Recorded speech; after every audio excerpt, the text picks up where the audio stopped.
নমস্কাৰ, মই ডক্টৰ হিমায়নী বৰা। মই আচলতে ঘৰলৈ আহিছিলোঁ। আজি কবিতাৰ পাঠ নহয়, আজি এটা আমি কথা বাৰ্তা পাতিম। আপোনালোকে দেখিয়ে আছে স্ক্ৰীণত মোৰ লগত এগৰাকী বিশেষ ব্যক্তি আছে, ডাক্তৰ বিকাশ কুমাৰ বৰাদেৱ। আৰু যিগৰাকী ব্যক্তিৰ কিতাপ আমি শৈশৱৰ পৰা পঢ়িছোঁ, বিশেষকৈ তেখেতৰ যিখন মালৌ পথাৰৰ ইতিহাস, এই কিতাপখন অৱশ্যে এতিয়ালৈ এইটো ৪ৰ্থ সংস্কৰণহে, কিন্তু আমি আচলতে যিখিনি প্ৰথমতে ওলাইছিলে আমি সেইখিনি কৈছিলোঁ। এতিয়া অৱশ্যে অলপ বেতুপাতটো অকণমান বেলেগ ধৰণৰ হৈছে। তেখেতক পাই পেলাই আচলতে আমাৰ ঘৰতে যিহেতু আহিছিলে, আমাৰ ক্ষুদ্ৰ লাইব্ৰেৰীটোলৈ তেখেতৰে নিজা কেইখনমান সৃষ্টি আচলতে আমাক দিবলৈ বুলি আহিলে। এখন আছিলে মালৌ পথাৰৰ ইতিহাস, তাৰপাছত দ্বিতীয়খন আছিলে জৰৌৱা, এইখনৰো দ্বিতীয় সংস্কৰণ ইতিমধ্যে প্ৰকাশিত হৈছে, আৰু তৃতীয়খন হৈছে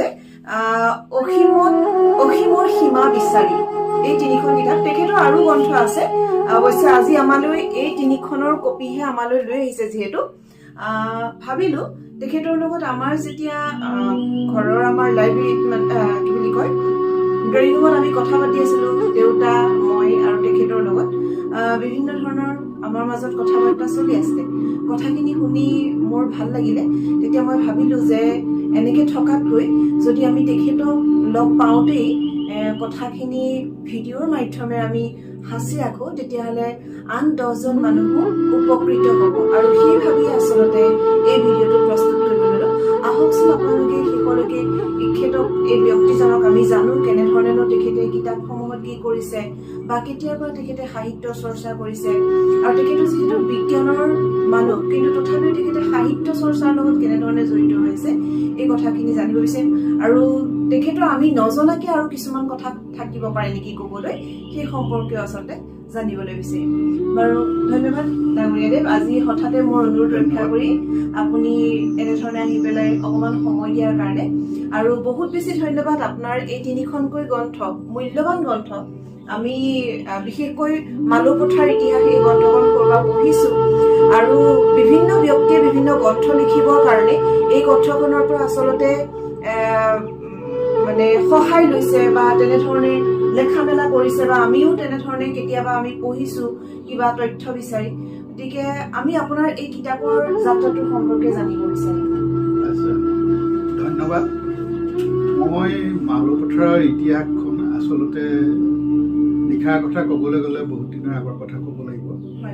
মই যেতিয়া PhD কৰি আহোঁ, তেতিয়া মোৰ মনটো অকণমান স্মাৰ্ট হৈ আছিলে, অলপ যত্ন কৰি ক'ত কি কৰিম কি নকৰিম এনেকুৱা লাগি থাকে। সেই সময়তে মই য'ত চাকৰি কৰিছিলোঁ গৱেষণাৰ কোনো সুবিধা নাছিল বিশেষ।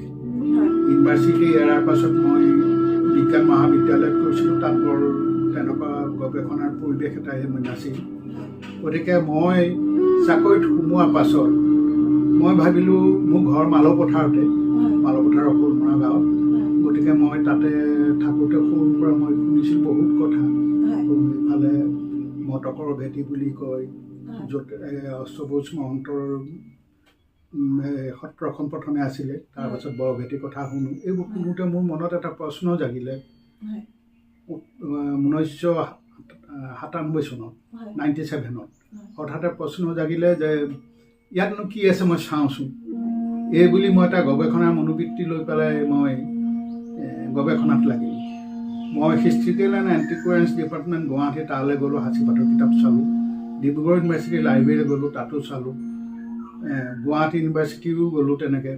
তাৰপাছতে JB কলেজৰ লাইব্ৰেৰী, আমাৰ ডিষ্ট্ৰিক্ট লাইব্ৰেৰী, এনেকৈ বহুত লাইব্ৰেৰী আৰু বিভিন্ন লোকৰ মই সংস্পৰ্শলৈ আহিলোঁ। বিশেষকৈ সেই সময়ত মই ডক্টৰ অমূল্য শৰ্মা, ডিমেশ্বৰ দয়াল শৰ্মা ছাৰ আৰু এনেধৰণে ভালমান কেইজন পণ্ডিতৰ ওচৰৰ সংস্পৰ্শত মই আছিলোঁ।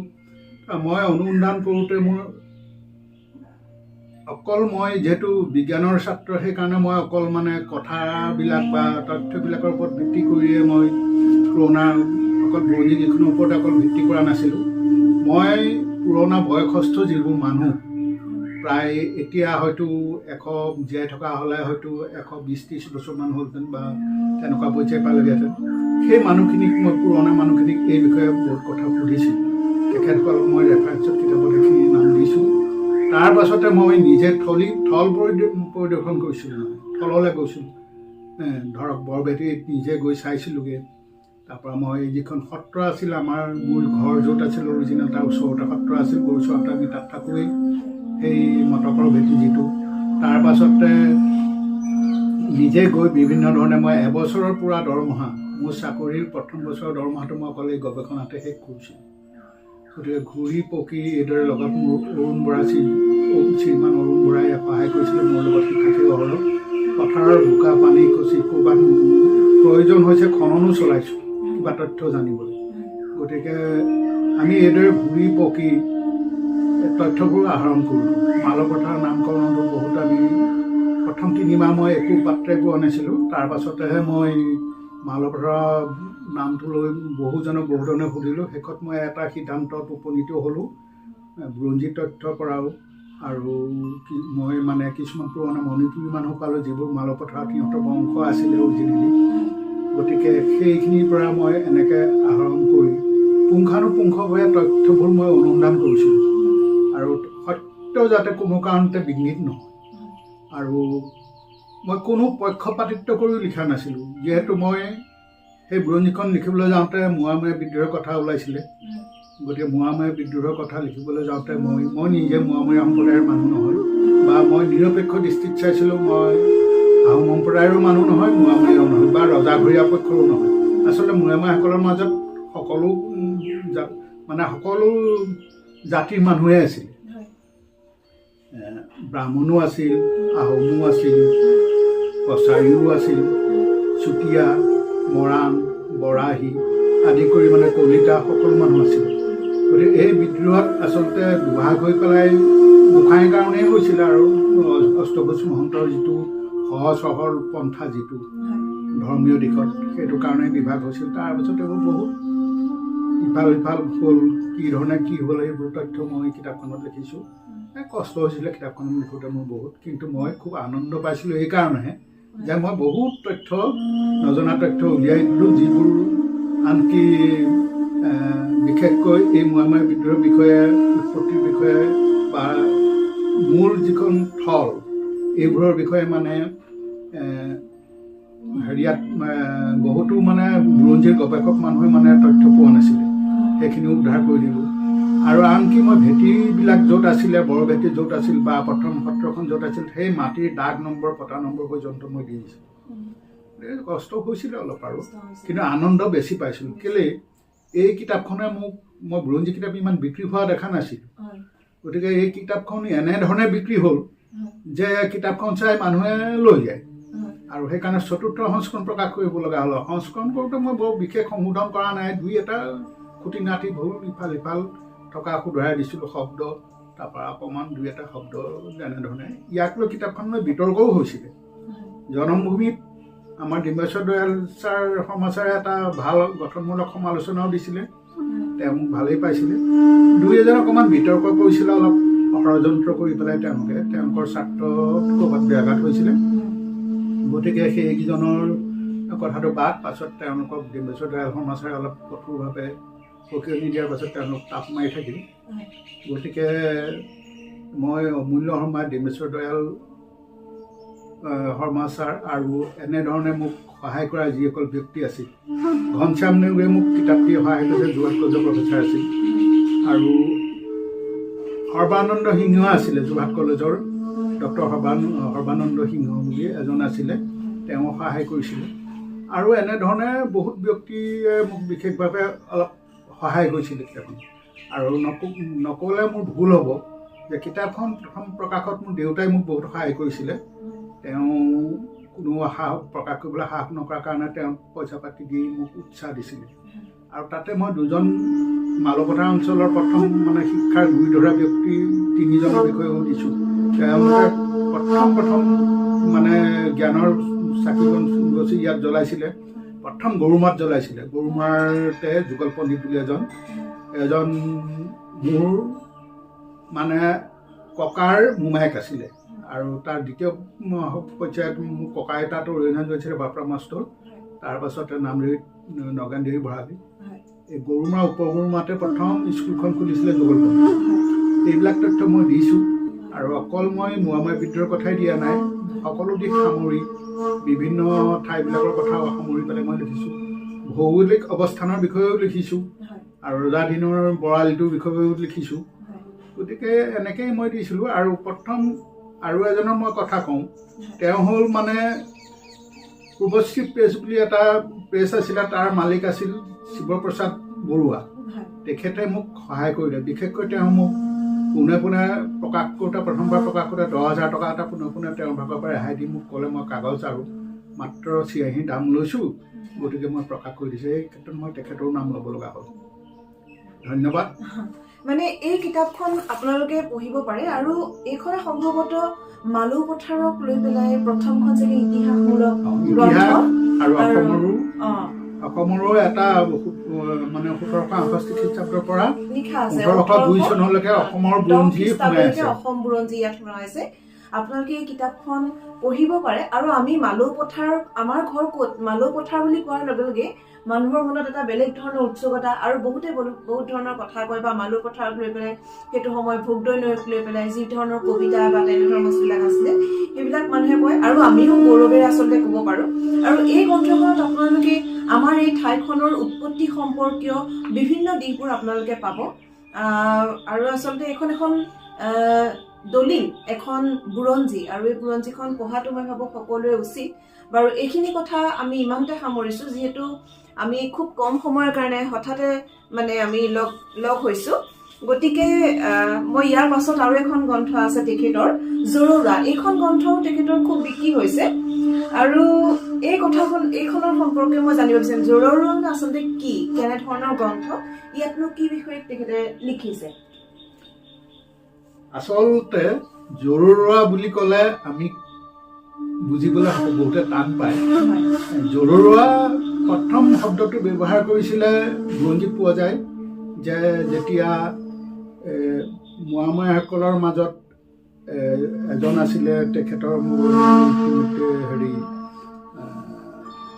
নামটো ঠিক মই অলপ পাহৰিছোঁ তেখেতে মানে ৰাঘৱ মৰাণৰ এগেইনষ্টে মানে অলপমান ৰাঘৱ মৰাণে যেতিয়া অলপ অটপালি কৰিছিলে তাৰ এগেইনষ্টে তেওঁলোকে অলপমান মানে অংশগ্ৰহণ কৰিছিলে অলপ বিদ্ৰোহী হৈ উঠিছিলে গোবিন্দ গাঁওবুঢ়া আছিলে নামটো গোবিন্দ গাঁওবুঢ়াই এই তেতিয়া টাঙোনডাল লৈ পেলাই তাতে এচাৰিডালে কোবাই প্ৰজাও জৰুৰুৱা বুলি তেওঁ চিঞৰিছিল আচলতে জৰুৰুৱা মানে ফুপুলা একো নাই ঘৰতে জৰুৰুৱা ওপৰত উৰুষা ঘৰ উৰুষা প্ৰজা এটা ঠিক সেই সময়ত অসমৰ সাম্প্ৰতিক পৰিস্থিতিটো জৰুৰুৱা আছিল সমাজৰ সকলো দিশৰ পৰা তেওঁ যেনেকৈ হেৰিয়াৰ ৰাঘৱ মৰাণৰ শাসনটো জৰুৰুৱা বুলি ক'বলৈ বিচাৰিছিল ঠিক একেধৰণে অসমৰ সাম্প্ৰতিক পৰিস্থিতিটো সেই সময়ত জৰুৰুৱা মানে অৱস্থা অতি বেয়া এই কথাটোকে কেন্দ্ৰ কৰি সেই মোৱামৰীয়া বিদ্ৰোহৰ পটভূমিত মই এই উপন্যাসখন ৰচনা কৰিছিলোঁ ইয়াৰে 80%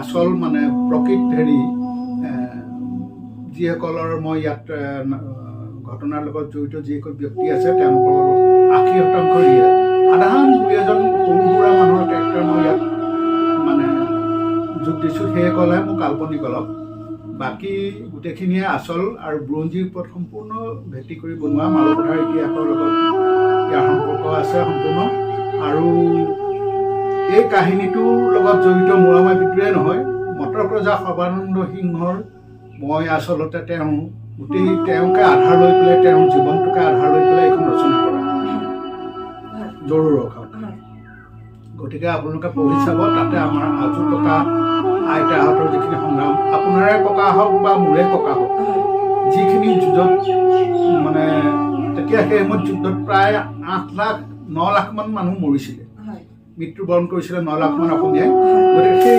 সংগ্ৰাম কৰি যুঁজ বাগৰ কৰি নিজৰ মাজতে যেতিয়া মৰিছিল সেই সময়ত তেতিয়া তাৰে 1905 চনত তেনেকুৱা পৰ্যায়ে এটা লেভেলত বিজ্ঞানৰ জগতত বহুত আগবাঢ়ি গৈছিলে বাহিৰৰ ঠাইত আমাৰ যুঁজ চলি আছিল কিন্তু আমাৰ যিসকল ককা বাচি আছিল আপোনাৰ হওক বা মোৰে হওক ৰজাঘৰৰ পক্ষই হওক বা মোৱামৰীয়া পক্ষই হওক যিকেইজনৰ বাচি থকাৰ কাৰণেহে আজি আমি আছোঁ নহ'লে অসমীয়া জাতিটো প্ৰায় শেষেই হ'লহেঁতেন আৰু ইয়াৰ পৰা বুৰঞ্জীৰ এই ঘটনাবোৰৰ পৰা বিশেষকৈ ৰাজনৈতিকভাৱে চৰকাৰে হওক বা বহুত শিকিব লগা কথা আছে আচলতে আচলতে মানুহৰ অত্যাচাৰ বা মানুহৰ কিছুমান গোড়ামি এইবোৰৰ পৰিণতিটো যে ঘটনা কিছুমান ঘটে। আৰু আন কথাত ক'বলৈ গ'লে মই মোৱামৰীয়া প্ৰজাবিদ্ৰোহৰ বিষয়ে যি কৈছোঁ, এইটো আচলতে প্ৰথম গণতন্ত্ৰৰ উপমুকনি বুলি ক'লেও ভুল কোৱা নহয়। তাৰমানে প্ৰজাতন্ত্ৰৰ ফাললৈ অলপ ধাৱমান হৈছিল, যদিও তেওঁলোকে নাজানিছিল যে ভাল সমাজ ব্যৱস্থা কি, কিন্তু তেওঁলোকে এখন ভাল সমাজ বিচাৰি গৈছিল। আৰু তাৰ পটভূমিতে লিখা আমাৰ বৰবেটীৰ কথা আছে, ইয়াতে প্ৰথম উৎপত্তি হৈছিলে, সত্ৰকেইখনৰ কথা আছে। মালৌ পথাৰকে ইতিহাসখনকে মই মোৱামৰীয়া বিদ্ৰোহটোক অলপ সেই খ্ৰীষ্টাব্দটোৰ ওপৰত গুৰুত্ব দি পেলাই চন তাৰিখ দি বুৰঞ্জী তথ্যও আছে বহুত ইয়াত, এইবোৰ দি মেলি যদিও উপন্যাস লিখিবলৈ প্ৰয়াস কৰিলোঁ, ৰাইজে আদৰি লৈছে, ৰাইজে নকলো গৈছে দুই এখন কথাটো পাতিছিলো। যিহেতু আপোনাৰ মালৌ পথাৰ ইতিহাসেই হওক, জৰুৱাখনক লৈ পেলাই হওক, বিভিন্ন বিদগ্ধ পণ্ডিত আৰু বা বিভিন্ন তেনেধৰণৰ উপন্যাস লিখিছে বা বিভিন্ন গ্ৰন্থ লিখিছে। তেখেতৰ গ্ৰন্থক নকল কৰি কিন্তু ক'তো সেইখিনি স্বীকাৰ কৰাও নাই। আমি অৱশ্যে বিতৰ্কলৈ নাযাওঁ, যিহেতু মই বিকাশ কুমাৰ বৰাদেৱক মই সুধিছিলো যে কথাখিনি ভিডিঅ'ত উল্লেখ কৰিম নে নকৰিম। যিহেতু এইখিনি কথা এতিয়া সময়ো হৈ গৈছে, সময়ো পাৰ হৈ গৈছে, নহয় জানো? যাব বিচৰা নাই। এই কথাখিনি যিহেতু আনে শুনিছে বাৰু, যি নহওক আচলতে এই কামটো আমাৰ মানে বৌদ্ধিক ক্ষেত্ৰত চুৰি কাৰ্যটো হৈয়ে থাকে। আৰু এইটো নহয় যে কেৱল বিকাশ কুমাৰ বৰাদেৱক গ্ৰন্থক চুৰি কৰা কাৰ্যই নহয়, এই গ্ৰন্থটো আমি বিভিন্ন ধৰণৰ গ্ৰন্থ পঢ়িলে আমি নিজেই গম পাইছো বা বিভিন্ন সময়ত বিতৰ্ক হৈ থাকে। আৰু এই কামটো কৰিব নালাগে। যিসকলে কৰিছে এই ভিডিঅ'টো যদি তেখেতসকলৰ বহুখিনি মোৰ ফ্ৰেণ্ড লিষ্টতে আছেই ফেচবুকৰ, গতিকে তেখেতসকলেও যদি শুনে যিসকলে চুৰি কাৰ্য কৰিছে, গতিকে গম পাব। কিন্তু এই ক্ষেত্ৰত আমি আমাৰ দেউতাহঁতৰ মুখেদিও শুনি আছিলো, আৰু দেউতাক আজি প্ৰথম মোৰ সৌভাগ্য যে এনে এজন বিদগ্ধ পণ্ডিত, যদিও পেছাত বেলেগ ধৰণৰ এটা তেখেত বৃত্তিত বেলেগ ধৰণে আছে, কিন্তু সাহিত্যৰ ক্ষেত্ৰত বা এই বুৰঞ্জী অধ্যয়নৰ ক্ষেত্ৰত তেখেত যেনেধৰণে জড়িত হৈ আছে, এনে এজন ব্যক্তিক আচলতে আমাৰ ঘৰত লগ পাইছো। এনেধৰণে লগ পোৱাটো আচলতে সৌভাগ্যৰ কথা। আৰু তেখেতৰ আগতে মালৌ পথাৰ ইতিহাস গ্ৰন্থখন চাই মানুহজনক মই পাছফালে যিখন ফটো আছিলে, এইখন এতিয়া বেলেগ ফটো দিয়া আছে সম্ভৱতঃ, তেতিয়া এখন অকমান সলনি আছিলে নেকি বাৰু? এইখন প্ৰথমখনে ন? কিন্তু মানে মই তেতিয়া চাই পেলাই এখন এটা চাইডৰ পৰা বেলেগ এটা চাইডৰ পৰা এখন ফটো আছিলে মেবি চাগে।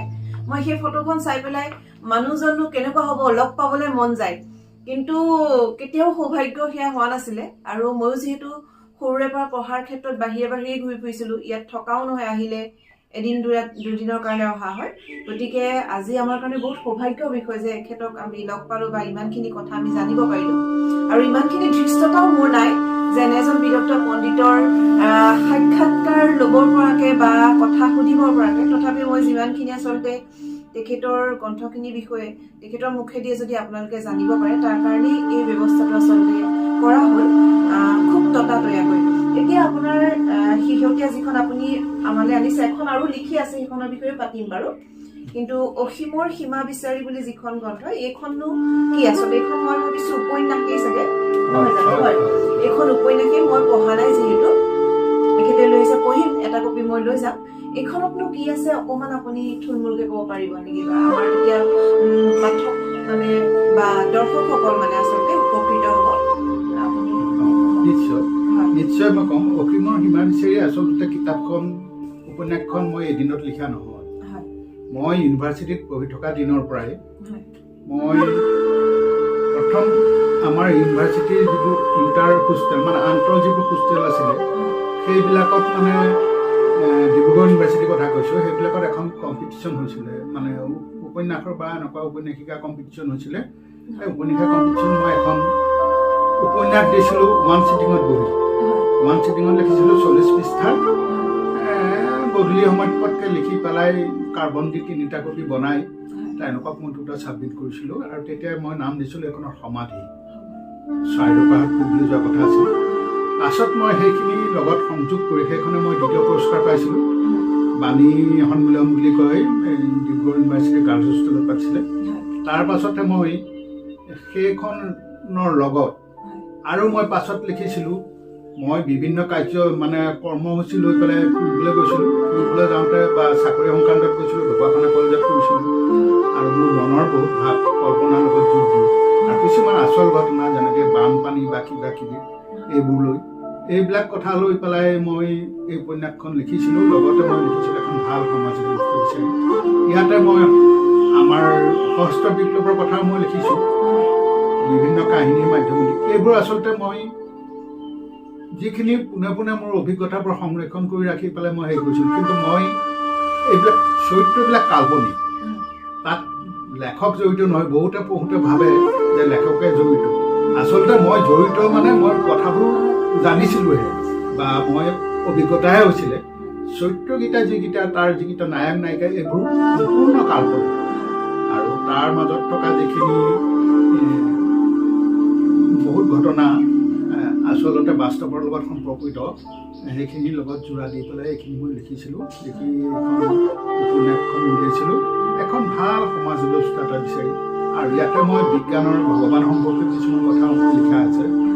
এইবোৰ পদাৰ্থ বিজ্ঞানৰ মানে গভীৰ কিছুমান কথা লগত উল্লেখ কৰি পেলাই লিখিছিলোঁ। আৰু এইখিনি ৰাইজে পঢ়ি নিশ্চয় মোৰ মতে গঠনমূলক সমালোচনা দিলে মই ভাল পাওঁ, কিন্তু মোৰ যি জ্ঞানেৰে মই পাওঁ আৰু মই এইখিনিতে ক'লোঁ মোক পণ্ডিত বুলি যাতে নকয় তাৰ বাবে মই ৰিকুৱেষ্ট কৰিছোঁ। মই পণ্ডিত বুলি নাভাবোঁ। আচলতে সেই কথাটো আনেহে গম পায়। আপোনাৰ মুখতে এতিয়া আপোনাৰ কথাখিনি আচলতে এইখিনি প্ৰমাণ কৰিছে যে আপুনি কিমান ধৰণে কেনেধৰণে অধ্যয়ন কৰিছে, কিমান আপুনি খুচৰি বস্তুখিনি সুখমাতি সুখমভাৱে লৈছে, সেইখিনি বিচাৰ বিশ্লেষণতে গম পাইছে যে আপুনি কিমানখিনি কথা জানে। সেই হিচাপতে আমি এই কথাখিনি কৈছোঁ আৰু সেয়াই আচলতে কথাখিনি। আপুনি এতিয়া শেহতীয়াকৈ কি কাম কৰি আছে আমি জানিব পাৰিম বিচাৰিলে আপুনি কি কয়? মই শেহতীয়াভাৱে মোৰ প্ৰথম লক্ষ্য দুটা আছে। প্ৰথম লক্ষ্যটো হ'ল মই ফিজিক্সত মই গৱেষণা কৰি আছোঁ। ফিজিক্সৰ মই ব্লেক হোল বা কৃষ্ণ গহ্বৰৰ ওপৰত মই অলপ গৱেষণা কৰিছিলোঁ। দুইখন গৱেষণা পত্ৰ আন্তঃৰাষ্ট্ৰীয় আলোচনীত প্ৰকাশ কৰিছিলোঁ। ৰাইজে ভাল পাইছে, সমালোচনাও কৰিছে, কি ভাল পাই মোলৈ মানে তেওঁলোকে চিঠি পত্ৰ দিছে বাহিৰৰ। সেইখিনি বাৰু মই নকওঁ, কিন্তু মই এই বিষয় লৈ পেলাই বিশেষকৈ এইখিনিতে মই থুলমূলকৈ দুআষাৰহে কথা ক'ব খুজিছোঁ যে আইনষ্টাইনে যেতিয়া জেনেৰেল থিয়ৰী অফ ৰিলেটিভিটি উলিয়ায় আৰু তাতে তেওঁ মহাকৰ্ষণৰ বিষয়ে যিখিনি তথ্য দিয়ে নিউটনতকৈ ভালকৈ দিয়ে, সেইখিনিৰ পাছত এই গ্ৰেভিটিৰ ওপৰত মানে গ্ৰেভিটেশ্যন ফ'ৰ্চৰ ওপৰত তেনেধৰণে বৰ কাম আগবাঢ়িছে যদিও তাৰ ওপৰতে গণনালৈ আগবাঢ়িছে। গতিকে এই আচলতে মহাকৰ্ষণৰ ক্ষেত্ৰত সমস্যাটো এতিয়া সম্পূৰ্ণ শেষ হোৱা নাই। ইয়াৰ লগত বিশ্ব ব্ৰহ্মাণ্ডসমূহ সম্পৰ্কীয় মানে বহুত কথা আছে, সেইখিনি মই ক'ব বিচৰা নাই বাৰু, সেইখিনি গৱেষণাৰ কথা। এতিয়া মই এখন গ্ৰন্থ লিখিবলৈ লৈছোঁ মই জীৱনত যি শিকিলোঁ, বিশেষকৈ বিজ্ঞানত, সেই কথাখিনিহে মই লিপিবদ্ধ কৰিবলৈ লৈছোঁ। সেইখিনি লিপিবদ্ধ কৰিম। তাতে মই মানৱ প্ৰজাতিৰ কেনেকৈ আহি এইটো পৰ্যায় পাইছিলেহি এইবিলাক কথাও থাকিব, বিশ্ব ব্ৰহ্মাণ্ডৰ কথাও থাকিব। এনেধৰণে মই লিখিবলৈ যত্ন কৰিছোঁ। খুব অনতি পলমে এইখন মই প্ৰকাশ কৰিম বুলি ভাবিছোঁ। কষ্ট হৈছে, বহুত কষ্ট কৰিব লগা হৈছে, অধ্যয়ন কৰিব লগা হৈছে। আজি কিবা এটা তথ্য বিচাৰি এওঁলোকৰ বিজ্ঞান মানে গ্ৰন্থাগাৰলৈ মই আহিলোঁ, সৌভাগ্যবশতঃ এওঁকো পালোঁ, সেইকাৰণে ধন্যবাদ এটা দিছোঁ। গতিকে মই এই বিষয়ে এতিয়া ইমানকে কৈছোঁ। পৰৱৰ্তী সময়ত মই কিতাপখন যেতিয়া প্ৰকাশ হ'ব তেতিয়া মই ভালকৈ ক'ম বাৰু। ধন্যবাদ বিকাশ কুমাৰ বৰানী। ধন্যবাদ। খুব আচলতে মনে মনে কাম কৰি থকা এজন ব্যক্তি, যিমানখিনিলৈকে আমি জানিছোঁ বুজি পাইছোঁ, আৰু আমি আশা কৰিম তেখেতে নিৰলস এই সাহিত্য সাধনা কৰক। তেখেত যদিও বিজ্ঞানৰ মানুহ, কিন্তু তেখেতৰ সাহিত্য যি চৰ্চা দেখিছোঁ আমি সঁচাকৈ অভিভূত। তেখেতৰ দীৰ্ঘায়ু কামনা কৰিলোঁ। আৰু এইখিনি ক্ষেত্ৰত মোৰ অনেকখিনি ভুল আৰু অপৰাধ হ'ব পাৰে, সেইখিনি মই বৰা ডাঙৰীয়াৰ ওচৰত মই মাৰ্জনা বিচৰাৰ লগতে আপোনালোকসবৰ ওচৰতো মই ক্ষমা বিচাৰিলোঁ যদিহে মোৰ ভুল হৈছে। মোৰ এইখিনি আচলতে ধৃষ্টতা নাই বা এই ধৰণে সাক্ষাৎকাৰ মই আজিলৈকে গ্ৰহণ কৰা নাই, যিহেতু মই কবিতা পাঠৰ বা বেলেগ ধৰণে আৰম্ভ কৰি আছোঁ। কিন্তু আজি এইখিনি দেখি আচলতে মানে মোৰ নিজৰে খুব ভাল লাগিছে। আশা কৰিছোঁ আপোনালোকে ভাল পাব আৰু মানে এই কথাখিনি শুনি আপোনালোকে কেনে পালে জনাব তেতিয়া বৰাদেৱৰ লগতে ময়ো বহুত বেছি সুখী হ'ম আৰু তেখেতৰ অনাগত যি কামবোৰ সেইবোৰ যাতে সফল হ'বলৈ ভগৱানে তেখেতক কুশলে ৰাখক মংগলে ৰাখক তেখেতৰ দীৰ্ঘায়ু কামনা কৰিলোঁ ধন্যবাদ পুনৰ আপোনালোকক আকৌ লগ পাম এই মাধ্যমৰ জৰিয়তে